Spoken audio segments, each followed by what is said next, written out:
Mr. Corey Payton! Come on out! Hey, hello.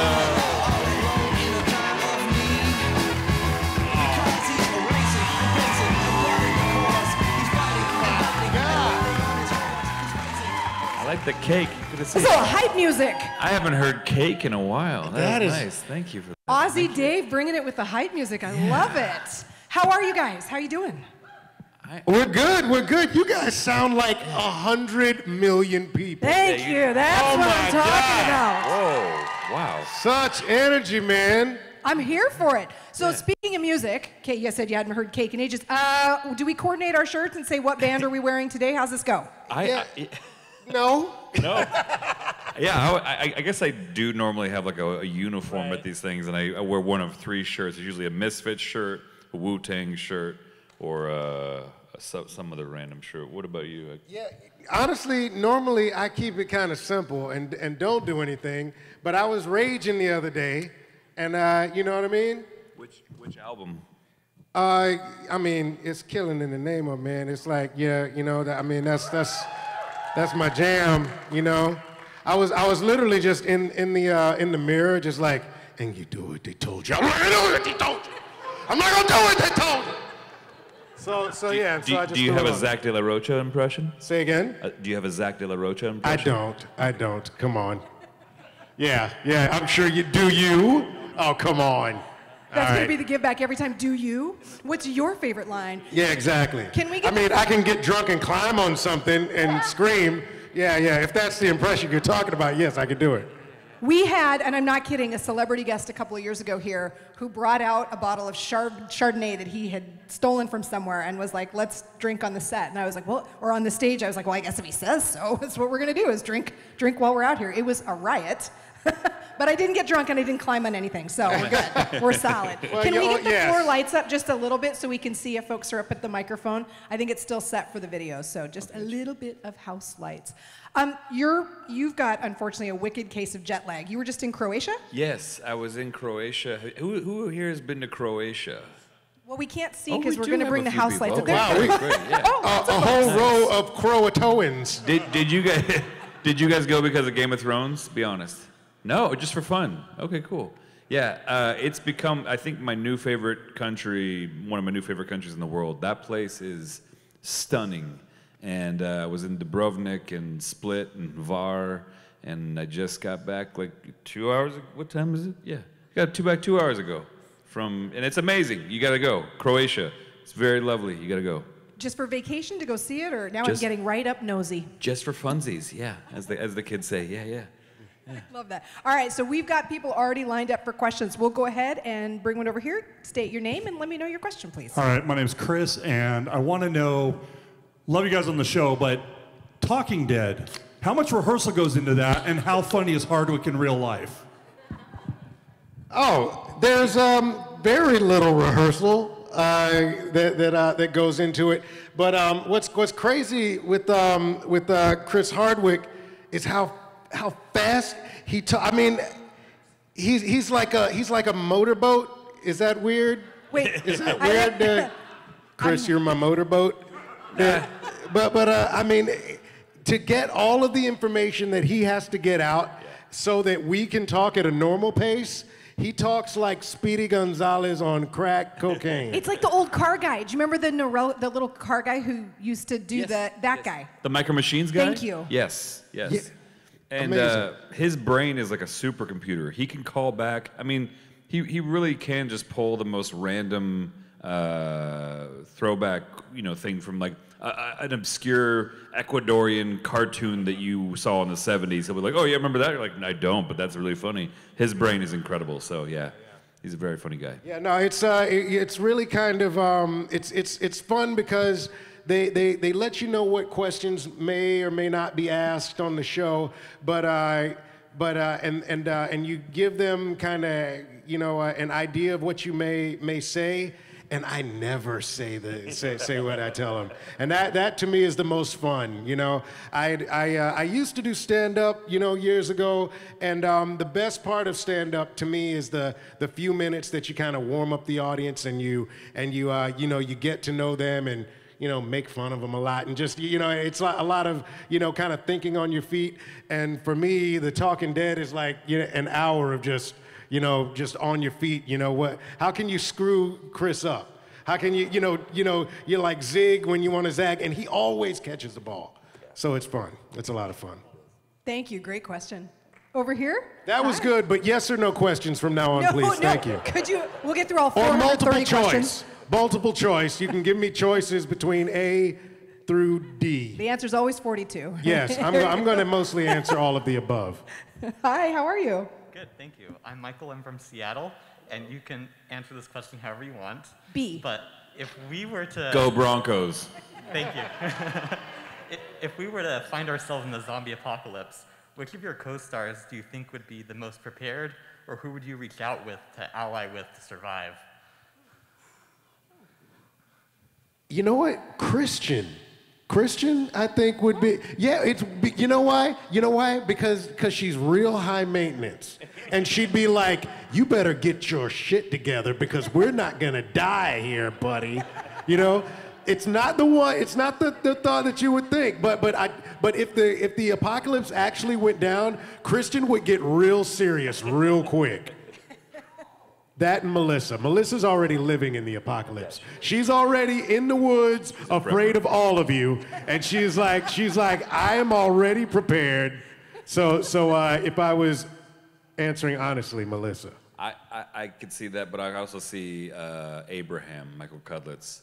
That dude's been a survivor for a long time, and I feel like he could hold his own. Absolutely. You know what? But he'd have to find like a cigar bar. You know what I mean? Because once the last cigar was gone, he'd just curl up in the fetal position, and I've never seen a man that masculine cry that hard. Now that you say, I don't think I've ever met anyone who smokes more cigars than Michael. It's crazy. I know, yeah. It's a beautiful, happy thing. Beautiful And he thing. can make the craziest smoke rings. Yes. Yeah. You can. He made one that looked like Beyonce once, and I was like, how'd he get the nose right? You know what I mean? And she sounded amazing, which was weird. Are you sure it was a cigar or some other kind of smoke? I can neither confirm or deny any We are in allegations. Portland, so... Exactly. Yes, Lord. The hills are alive with the smells of Portland. Thank you for your question. Did we answer your question? Okay, yeah, I think we did. That's right. Over here? Hi. Hi, my name is Sam Sinicki, and I'm a huge fan of Critical Role and all that they do, so this one is big for... Awesome. Mr. Payton. I also play D&D, and whenever I play D&D or play a character, I find I actually go really introspective, and I learn a lot about myself. After playing the characters that you have played on the different shows, on Deadwood and Critical Role, what are some things that you discovered about yourself that you hadn't before? Oh man, that even pretending to kill Matthew Mercer is gut wrenching. It was just a game, and I was in tears. It was it's this role-playing game that was set in the world of Deadwood, and so we created these characters, and my character was a bounty hunter. And there was some spell that was set on him where all of his emotions were drained, and so even though he knew this man and knew him well, he was wanted and for murder, and it was like, and I had to take him in or kill him, and they had drained all my emotions, so I couldn't use anything that I had learned to love the man. I was just like, I just had to do my job. And it took like 20 minutes because I was apparently a terrible shot. And he didn't want to kill me, so he just kept shooting in the air like Hamilton. And I kept just shooting at him and reloading. And everybody around me was like, why are you doing this? And I was like, I can't tell you. I can't tell you. Yeah, man. It's such a fun game to play. I wish, I'm looking forward to playing more. But I've worked with the guys at Critical Role a few times. They're all incredible human beings, and it's just so much fun to to make these characters, and I'm looking forward to it again. Thanks for bringing up an emotional and harsh and horrible memory, but one I still hold dear. Thank you. We all cried that night. Yeah, did we? Last time you and I talked, you still had time to play video games, and you're a bit of a as I recall. Do you still have time for that with all the travel and work? I haven't been playing video games for a while, but I cannot wait to get back into it. I've been really wanting to dive back into Call of Duty. That was my guilty pleasure. Yeah. But I would go and do like zombie mode on Call of Duty, which is so hilarious because like we'd be killing zombies all day, and I'm like, oh, I know how I'll unwind. I'll kill zombies all night. And then the next thing I know, I was like 3 in the morning. I'm like, shit, I did it again. I can't believe I always do this. I always stay up playing Call of Duty so late. And then it's we have call times usually at 4 or 5 in the morning. Right, so I'm right. like, damn it. So I usually show up looking very haggard, which actually works for the show. Yeah. So. Well, I've been playing Madden because it's football season again, and so I Go have Broncos. Yes, exactly. I have an 11-month-old, and he always wants my controller, to control the thing, and he's figured out, and I usually give him the one that doesn't have any batteries in it. But he's like almost a year old, and literally yesterday I was playing, and he was pretending to play, and then he looked at mine, and he looked at the screen, and he looked at mine, and he looked at his, and he shook it, and he threw it down, and he was like, "This is the one you're supposed to play with." And I was like, "Oh God, is this what I got to deal with now? You're taking my controller?" He's gonna be 3 years old and better than you. Like the dexterity of the kids these days is ridiculous. Oh my God! No, my 13-year-old who is he plays. He's like, "Hey Dad, you want to play Fortnite?" And just starts laughing. Just starts laughing because he's literally like, "Here, I'll give you all these guns. I won't use a gun. I'll use this club." And and he's just snickering behind me because I can't turn around fast enough to make a stupid But does he build the wall. stuff? Because I hate that stuff. When the build the stuff.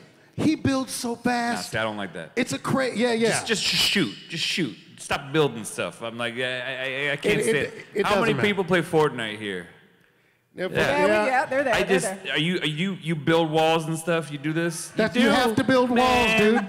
Just stop with that shit. Just shoot. I Stop love building it. walls, okay? Back in my day. Exactly. Hey, listen, Back in my you day. didn't build walls. You just shot it with the thing, and if you didn't shoot at it, you ran away. When we were playing pretend shoot 'em up on the video console, we didn't have wooden things to put up in front of each and other. it was sideways. It was all two-dimensional. Exactly.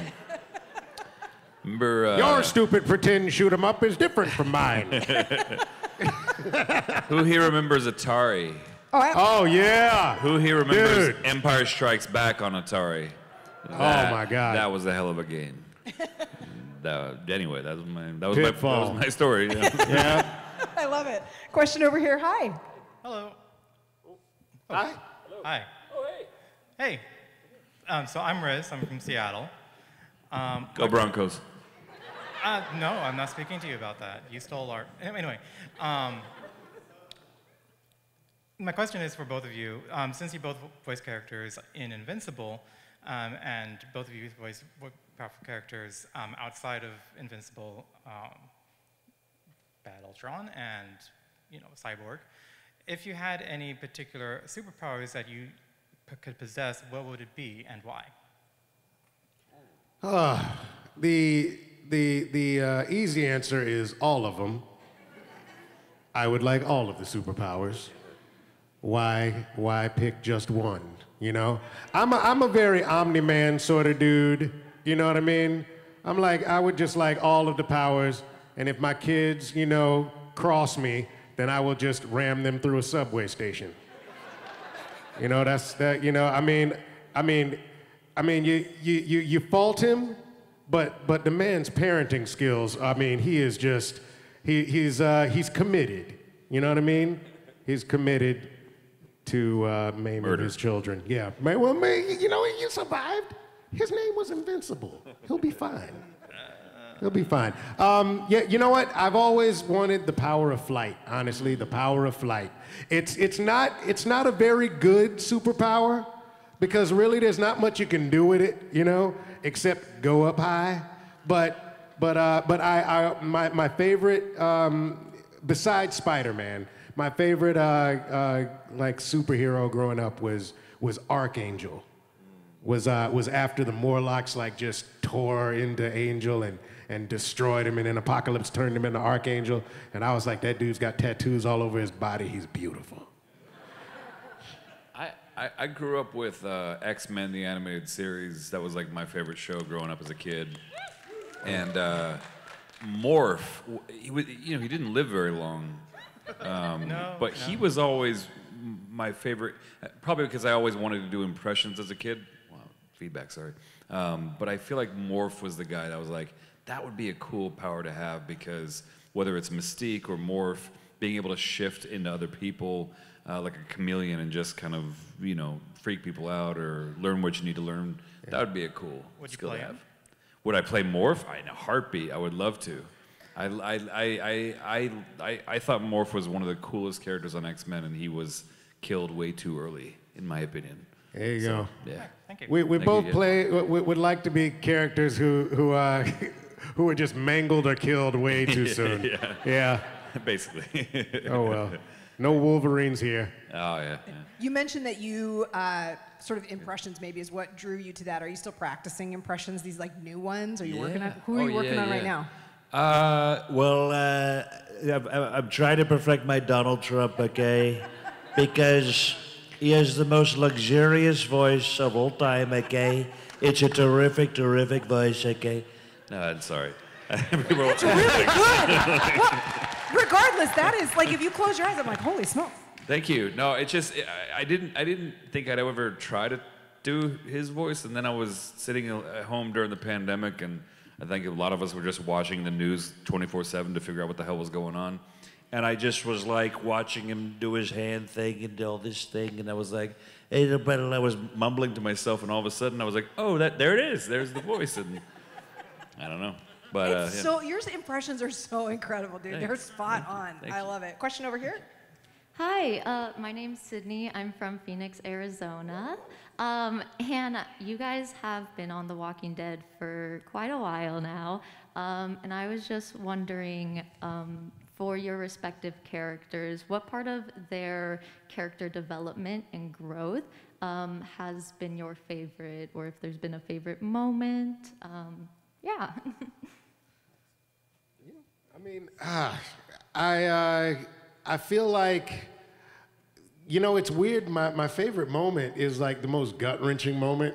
Way back when his whole kingdom was decimated and Shiva died, and it was, and he's been trying to climb back out of that misery, for years, and I think that's why people connect with him so much. I met a lady years and years ago, and it was like at the end of a convention. It was Sunday afternoon, and we were packing up to leave or whatever, and she had traveled all the way across Texas. It was like she had come from like McAllen, and this was in San Antonio.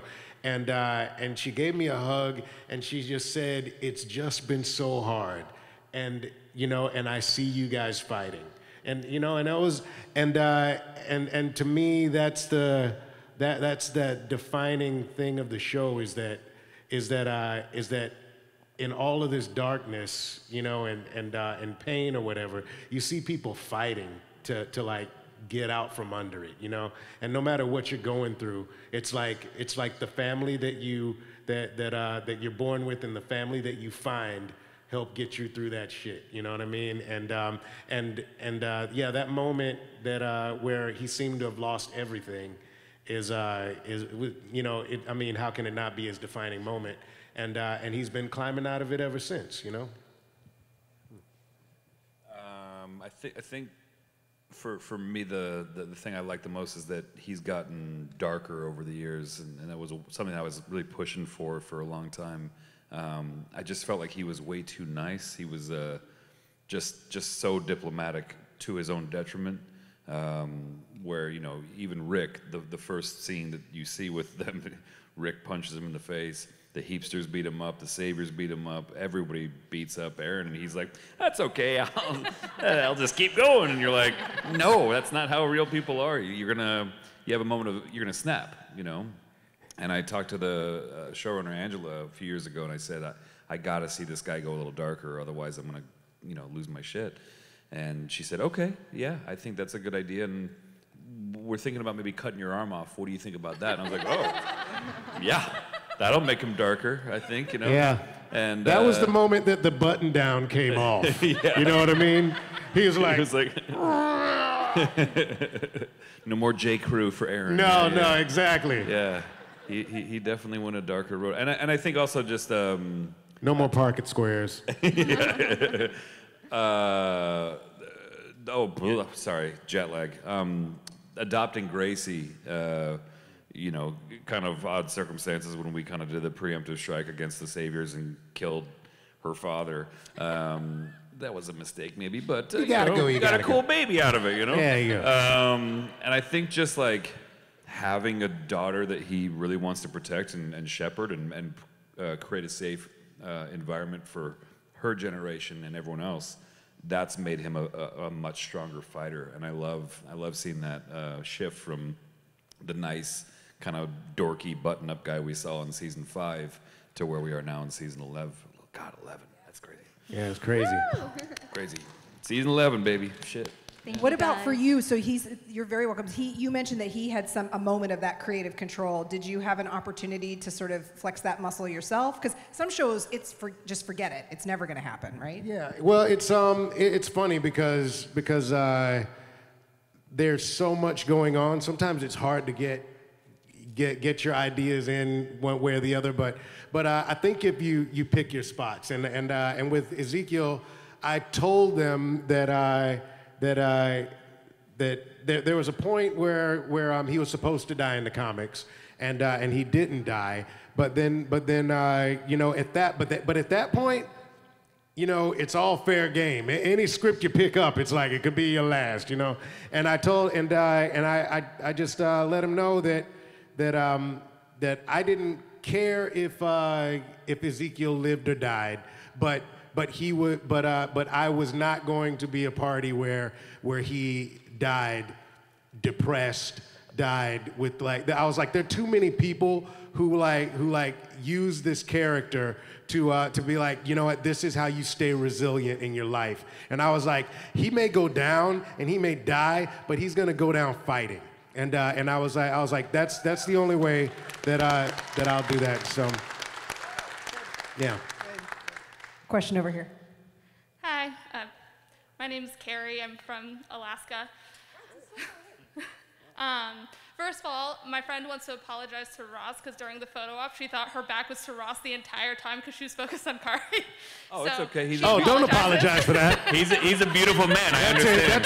That's exact. Someday he deserves that treatment. I haven't slept in days. I look like chopped liver. I get it. You know, I'd be looking at Kari too. I get it. Yeah. But my question is, I'm glad you guys started talking about video games.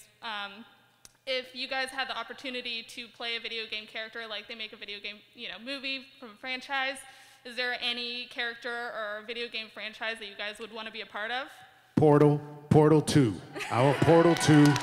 It is the greatest game that has ever been made. I started playing it with my 13-year-old before he could sit up. He would just sit in my lap, and then he would sit there and watch me play the whole thing. And then I gave him a controller willingly, and we slowly played the co-op game. And he was my Peabody, and I was his Atlas, and that's how we ruled the world. And yeah, Portal 2 forever. That's how I roll. Very indecisive. I'm not sure what you were interested in right there. I got 2 words for you. Duke Nukem. I still can't believe they haven't made that into a movie, honestly. I mean, obviously it was based on Roddy Piper from They Live, but you guys seen They Live? Anybody? Okay, cool. If you what's that? That's right. Yeah, chew bubblegum and kick ass. Yeah. No, I mean, that movie, if you haven't seen it, it's a great social commentary on especially where we are nowadays, and it's one of my favorite John Carpenter films. But anyway, Duke Nukem If you guys, I see a lot of blank faces from some of the younger cats here, but play Duke Nukem someday because it's freaking amazing. Yeah. That's me. I'm like, yes, almost 50. People Yes. are like, Right? or Rise of the Triad too. I mean, like, yeah. Oh, thank you for that one guy. Yes. Rise of the Triad was such a good game back in the day. Wolfenstein 3D. I mean, that'd be cool too.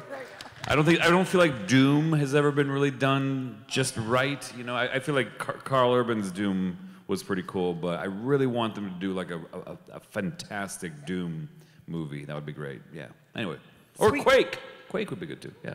Anyway, be good. I just like shooters, obviously. That's what you're gathering from me. So 7 options. yes, I love it. yeah. So many. Duke Nukem. I Yeah. think I was a sergeant in Quake. Oh yeah. Yeah. I was The original one? Yeah. Oh shit. I was the drill sergeant that took you through the. Yeah.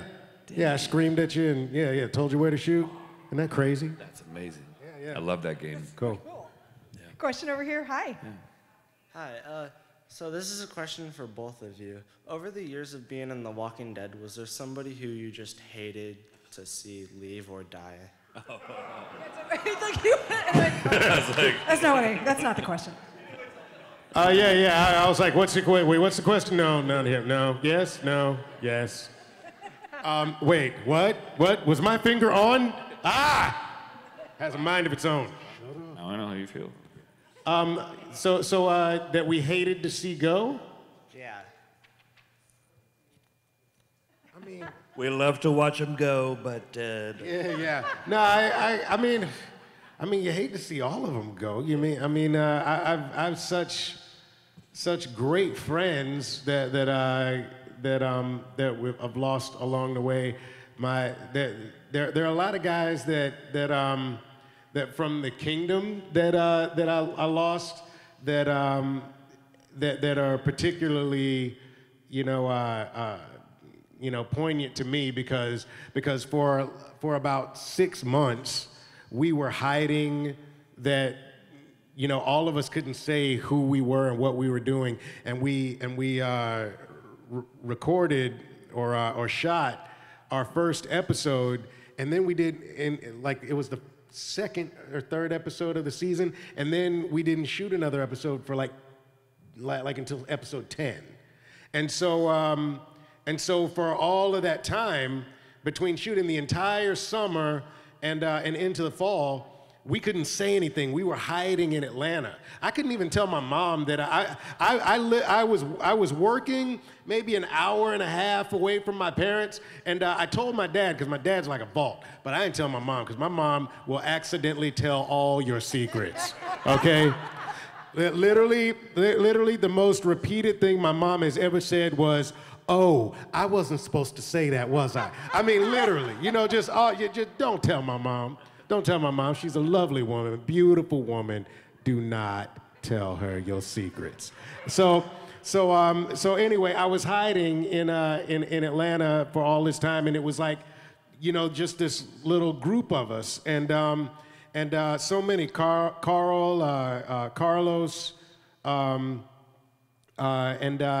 actually, and in the last one of that group that who was kind of our leader was Lenny James, who ended up going to. He's not really gone, because he's off fearing The Walking Dead somewhere else. But I've absolutely missed all of them, but especially Lenny. He's one of the greatest actors I've ever had the good fortune to work with, and he's just an amazing human being. But but there's so many that there very few that I was like, oh, thank God they're gone. Very few, but not none. Yeah. No, I'm trying to, Sonequa, Sonequa Green, She could light up any room. You could turn off all the lights in here, and she walks in, and literally we would be floored by the light. Yeah. She is just an absolute gem, and when she died, right around the time, like about a year. Well, it was a season after. Oh yeah. And I was like, I thought we were about to become friends, and you going to Star Trek. You know? Yeah, yeah. So many good ones. I think for me, Abraham was the one that hit the hardest because Michael was the.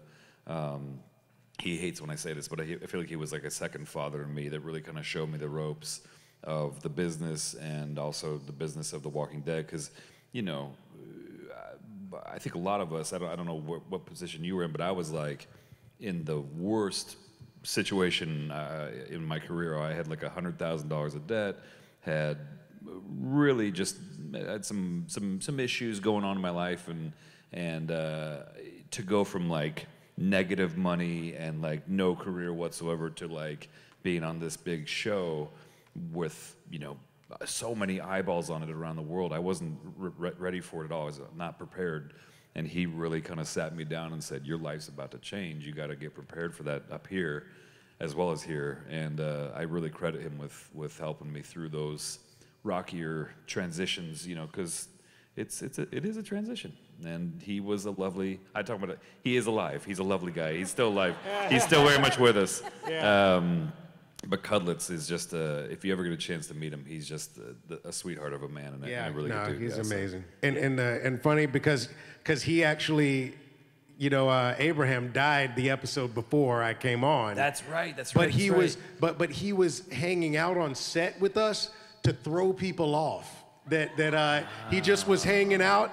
When he was the first person I talked to in the Makeup Hair trailer when I walked in, and he said he was like, your life is about to change. He was like, you have kids? And I was like, yeah, I have kids. He was like, you know how your lives change and you just, and you can't describe the difference, but everything changes. He's like, that's about to happen again. He could not have been more right. Yeah, but an incredible guy. And also, you know, after the DNA came back, turns out he is half his father. So weird, wild stuff. I know. I am 100% that bitch. Yes. Okay. We just Maury Povich you right here. I have to ask, what is the process when someone finds out they're dying on the show? I know that, you know, historically they get sort of pulled aside and told first, but then so how does it work on a show where like so many people have passed over the course of the 11th season? You get a call from the showrunner and they say you're fired. You no longer work here. We're very sorry, but you're fired. Okay? As soon as I asked, you're like, I got a line. I got a line for this.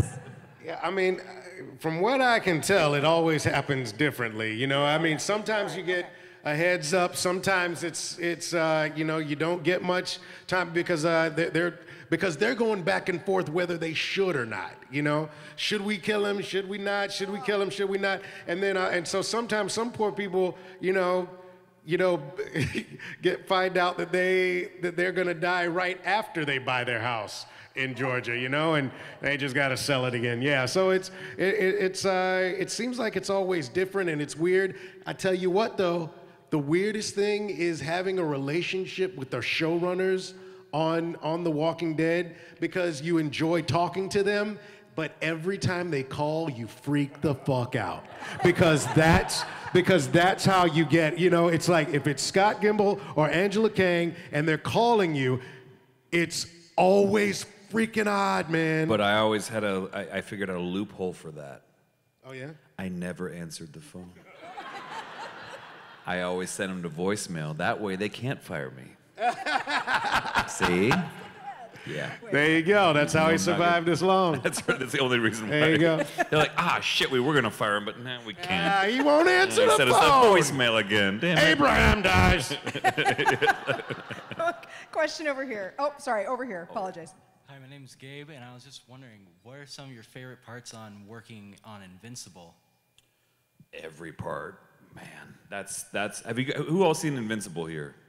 Oh, good. Yeah. Awesome. That show is so good. So good. It's so. Yeah, we just finished about a month or two ago, season 2. We just started recording season 3. Yeah. It's happening, man. God, it's good. Yeah. So good. Somebody's got a cramp in their forearm because they are drawing as fast as they possibly can. But yeah. No, it's a process, but it's coming.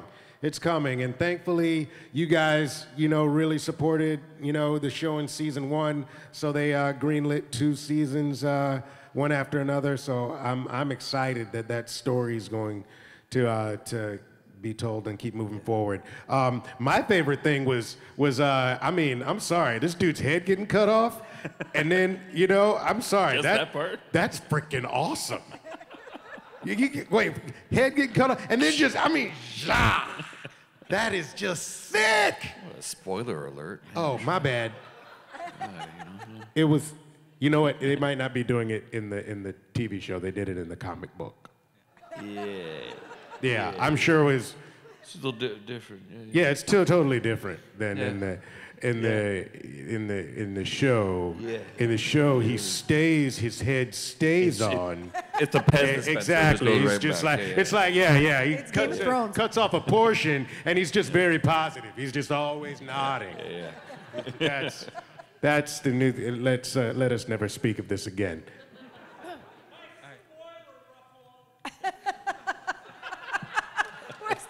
Did you just call me Mark Ruffalo? Yeah. Dude, I might just spoil the crap. That's the biggest compliment I've ever been given. So here's what happens at the end of The Walking Dead. Do it. So Daryl's parents come flying off. Let's get to a question over here. Hi. Hi. Okay. Hi. I turned I'm into Suzanne Al from Renton, Pacino. Washington. First of all, congrats to both of you for making it as long as you have, because especially Aaron, I loved Aaron, but I was really worried about him until he turned dark, and then make it through this. Longer, at least. Thank you. So I'm going through withdrawal, and I just watched The Crazy Show. What has it been like for you both? I mean, obviously you've moved on, you've got other projects, you're doing other things, but what's that Walking Dead part of you feeling like now that that last group of episodes is getting ready to drop on us? And thanks for being here. Well, personally, one of the ways that I've gotten through it is serial killing. It's just the lack of. It's the lack of zombies in the real world. I would much prefer to kill people who were already dead, but it's just not happening. So, I don't know. It's that every 21 days you get that itch, And what I like to do is just drive to a town 4 or 5 hours away from my own. You know what I mean? I like to get a seedy hotel. I like the smells and the sounds of, you know what I'm talking about. And, we can talk about this later. Yeah, maybe. But anyway, it's been, why don't you, how do you cope, Ross? What's this voice now? Is it you doing like I don't Hannibal know. Lecter? Yeah, exactly. Clarice. Yes. It's been weird. We wrapped in March 31st, I think. And it was really nuts. It was like 2 in the morning. We've been shooting all night, and they had these big confetti cannons, and they shot. It was really pretty. It was actually kind of surreal because we were killing all night, and then confetti cannons go off. And there was confetti sticking to us because we have fake blood all over us, and we're like, oh shit, now this is gonna be a bitch to take off. But it was really cool. And then it was over, and then it was like, our first AD said that's a wrap on The Walking Dead, and it was like, I think that's when it really sunk in, like, oh Jesus. It still doesn't feel done. It's still. I feel like it was like an Irish goodbye. I feel like the show was like we were all busy kind of doing things, and the show was like, I'm just gonna back out the back. I'm just gonna leave out the back because we during this COVID pandemic, and end of the season, it wasn't. We never were able to truly come together.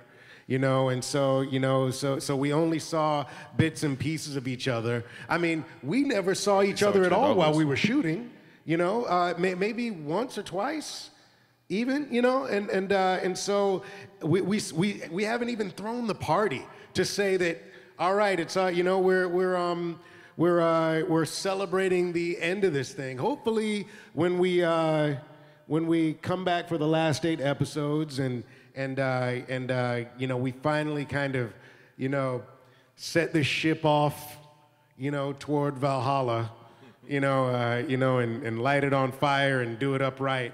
But right now, it still feels weirdly ephemeral. Like I can still sort of feel it in the air, but you can't grab it. You know? Yeah. It's weird. It's weird, and it's hard to describe. It's bittersweet. You know, it was 8 years of my life. Yeah, it was 6 about the of same mine for you, and it's just weird. It's weird. You know, like, that was almost a quarter of my life, and I had fully decided to give up acting right before I got on the show. Like I decided to quit, and then the universe was like, one more audition for you, and then this thing happened, and I feel like I won the lottery, you know, and just to be a part of this show that has touched so many lives. I was a fan before I got on it, and then, you know, getting a chance to work on one of your favorite shows is just like, you know, it's surreal, you know. And I feel very grateful. I'm, you know, get to work with this guy. Yeah, no, man, it's changed our lives. You know, it's changed our lives, and in the process, we've seen it change other people's lives. You know, there are people that I keep in touch with on a, you know, for years. You know, who've battled depression or cancer or this or that, and this show has been a part of their getting through it all, you know. And I remember when I was in my 20s and I was struggling doing theater, and my mom was like, all right, you know, maybe you should, you know, try and do something else. And I told her, I was like, Mom, I'm meant to talk to somebody on the other side of the world that I'm never gonna meet, you know, and this is the only way to do it. This is the only way that I can connect to somebody through story, and I'm supposed to affect people that I'll never maybe be able to meet. And the crazy thing is, because of these conventions, I've actually been able to meet so many of those people, and know that thing that I thought was gonna happen is happening right now, and it's because of this show. It's pretty awesome. That's right. On behalf of Rose City Comic Con and everyone out here who is a fan of the show, and for all of the years and the blood, the fake blood, the sweat, the tears, the hanging off pipes and fighting, you know, zombies in the water, thank you guys so much for being a part of our panel today. Please, again, let's make hundreds of people worth of noise for Corey, Peyton, and Ross Marquardt.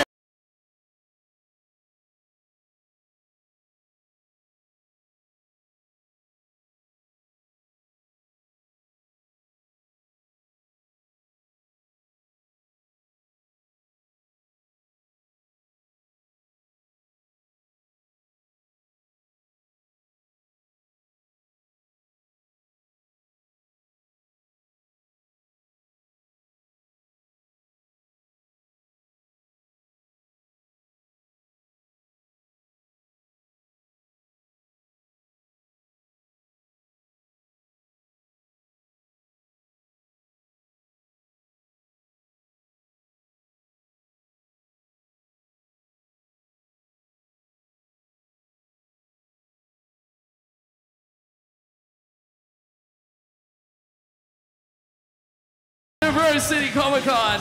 We got more fun coming your way this